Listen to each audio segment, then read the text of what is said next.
So I think it's a really important conversation that makes a lot of people uncomfortable. But I think it's time to leave the comfort zone and really face the truth that is the reality of many Black people all over the world.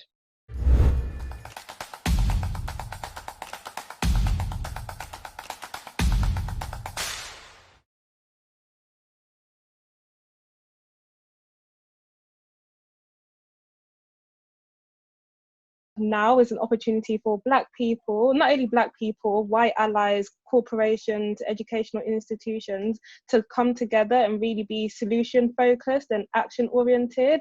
And I think for me, it's been a bit disheartening when you hear a few situations and scenarios of what your Black colleagues or your Black friends are going through.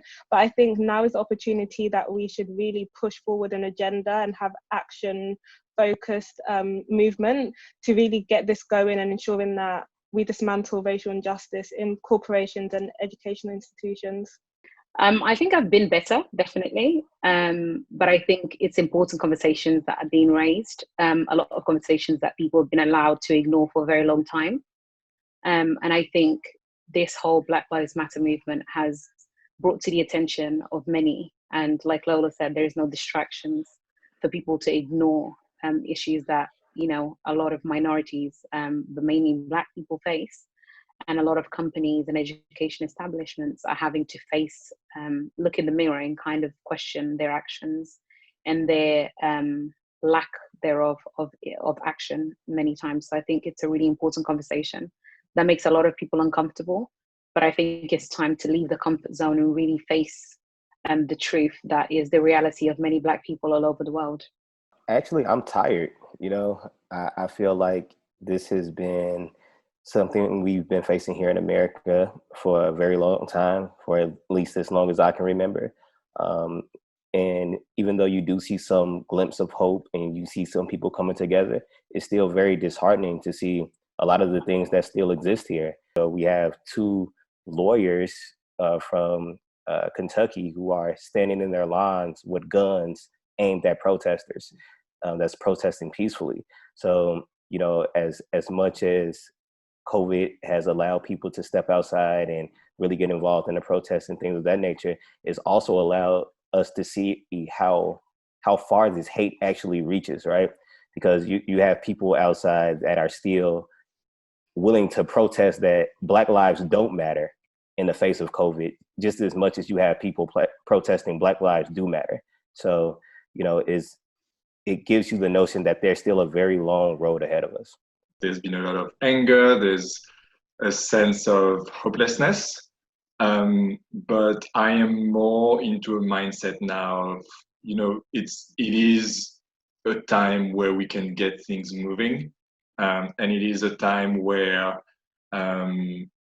unfortunately / fortunately, thanks to COVID, there are so many distractions that are just not around, and that has made people have to a bit look in the face of racism and realize that yes, on Saturday you don't have the option to go to the beach, so maybe you go to that protest and not have a good excuse not to participate in it.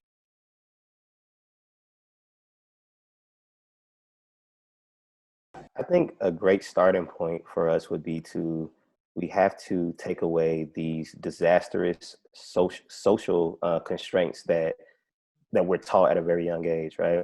You're taught to not talk about politics at work. You're taught to not talk about your salary with other people at work.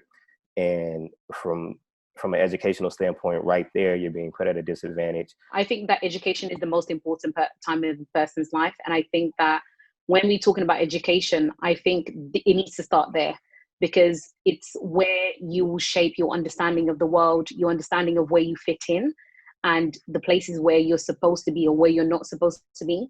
So all of these things you're subconsciously taught in education.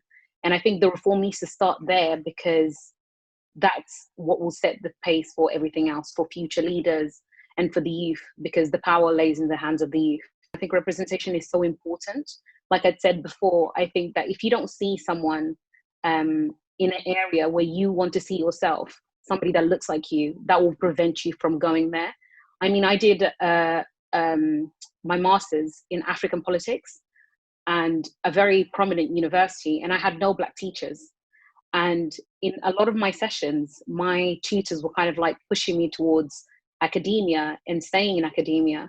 And for me, I was looking at them thinking, I can't really pursue this because I don't see anyone that looks like me.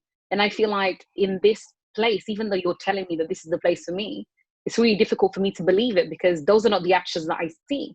But we don't learn about that. We don't learn about how our ancestors fought. We don't learn about how they escaped and created villages where they would self-rule. So with the recent events that took place, it highlighted that educational systems were not equal for all. And in order to best actualize reform, we need to start from educational institutions, similar to what Anna said. The first one is really deep diving and assessing how teachers are recruited and diversifying the backgrounds of those in entry, middle level and senior level management. Ensuring that Black people are staying in the educational system for a long time showcases that there are role models in education and academia. You know, we see that Black students are often, you know, being told that they're misbehaving, they have a higher rate of exclusion. We need to put some training in place to ensure that each child is being treated fairly and equally and not just down to their race. You know, looking at schools, how can we put in place academic programs for people from disadvantaged backgrounds? And I'm not talking about breakfast clubs, I'm not talking about after school clubs, I'm speaking about the perspective of putting measurable programs in place. In the Black community, a dollar rotates 1 to 3 times amongst the community. In communities of other races, the dollar rotates between 16 and 26 times before it actually leaves the community. So that's showing you that there's being money invested and that people are invested in the community and there's money being invested in the community. And we don't have that here in the Black community.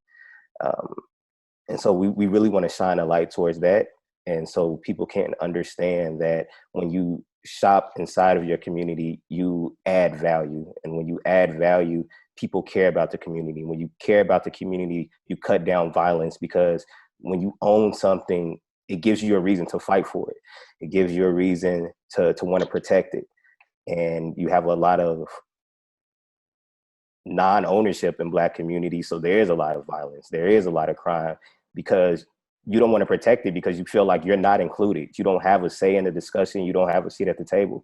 So our educational focus right now is really trying to teach the Black youth how money works, how to use money to your advantage, how credit works, how to use credit to your advantage, and how to keep the Black dollar strong.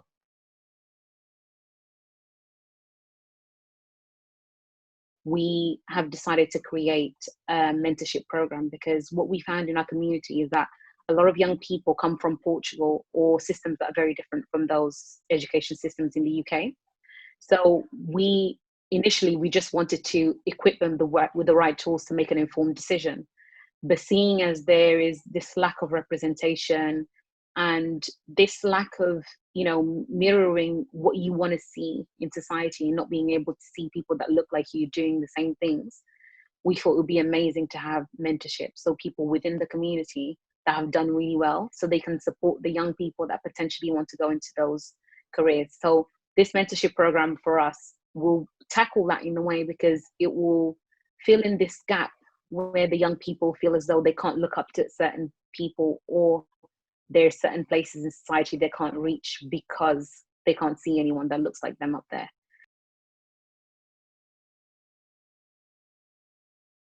You have the challenge to go against the idea that homosexuality, for example, is a concept that was invented in Europe and that it's for white people and that it's been emulated in other places. With the challenge of having history that really started at the end of the 18th century, because the island was desert before the French arrived.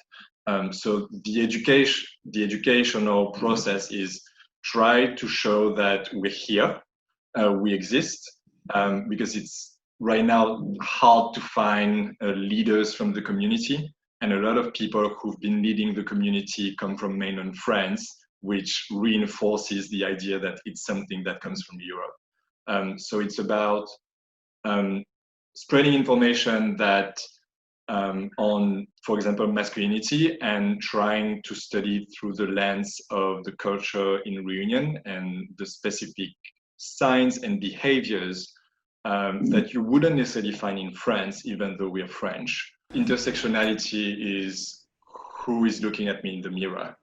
I am a brown person. I am gay. So that's, you know, a lot of people are usually talking about the concept and the idea that different fights should come together. But for me, it's literally walking out the street, is thinking whether I can hold the hand of my partner or not. It's thinking when I'm in France and it's legal to put a picture on your CV that I would never put a picture on my CV in France because that would work against me. I think that it really makes sense when you look at the experience of people, and a lot of people who haven't integrated the concept of intersectionality yet have a desperate need to meet people who are more than one thing, which everyone is, really.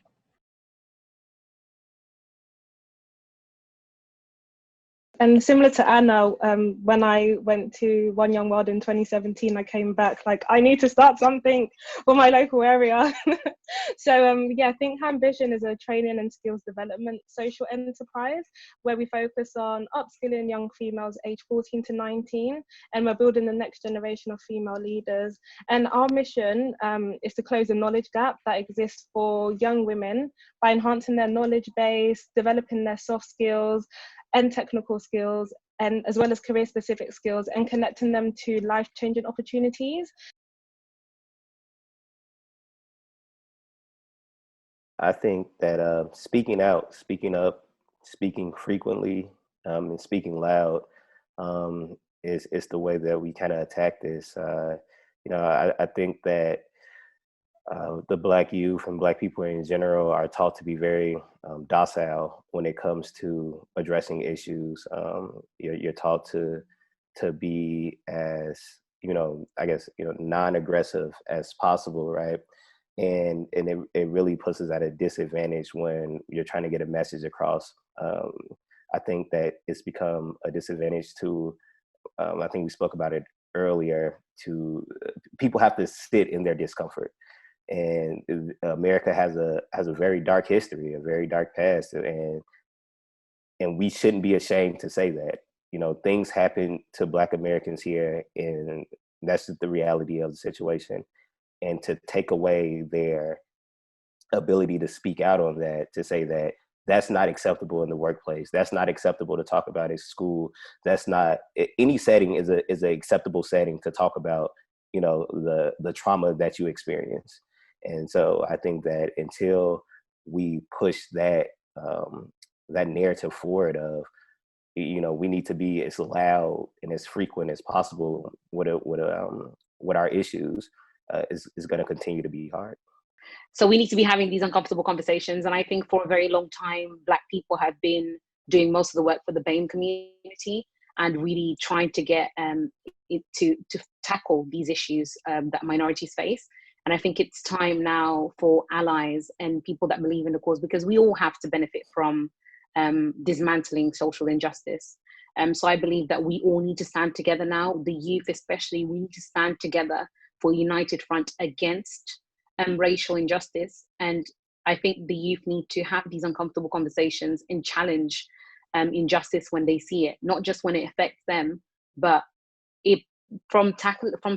dealing with injustice when you see it and challenging it, it will also create a better world for everyone. So I think people really need to get out of the comfort zones and really challenge things that they know are not right, because you not saying anything is also aggression against those that suffer the most. But I see changes coming, and you know, this is a moment in time for Black people and our allies and supporters to really drive change and be at the forefront of this. You know, companies are looking to partner with more grassroots organizations that have diverse representation.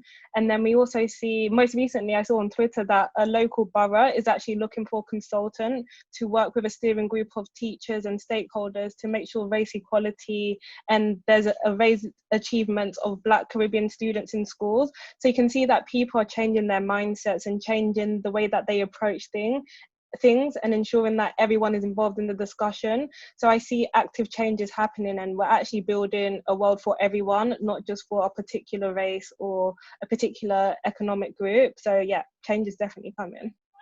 Yeah, I'm optimistic because I feel like a lot of the things that I've gone through, the next generation will not. And that makes me so happy because I dealt with a lot of things that were unnecessary, a lot of things that could have been avoided. And I feel like this new generation is not having it. This new generation is speaking up about every single thing. They're questioning every single thing that we thought was the norm. They're deconstructing them and making us question ourselves. And I think that's so crucial because there's never been a space where we've been able to question freely. And I think this generation is setting the scene for a much brighter world. And I'm so inspired because everything is being questioned, which means that now everybody has, there's no excuse for not knowing. The internet is there and people are going out of their way to learn. And that gives me a lot of hope, and I'm very optimistic about the future.